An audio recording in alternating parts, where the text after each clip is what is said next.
అంచులో తిప్పించి గంగోత్రికే చకచకమంటూ పరుగులు తీస్తుంది.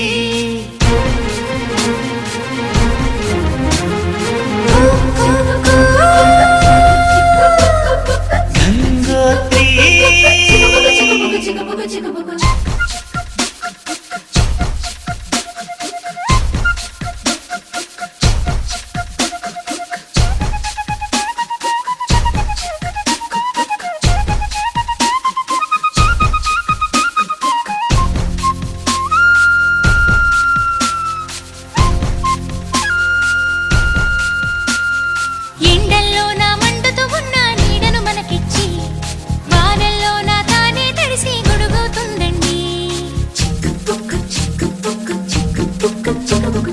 రాత్రంతా తను నిద్రమాని మేల్కొంటుందండి. అమ్మల్లే మన కూయలలూపి జో కొడుతుందండి. సెలవులు తనకు వద్దంటూ స్నేహితులను మనకందిస్తూ అందరి భారం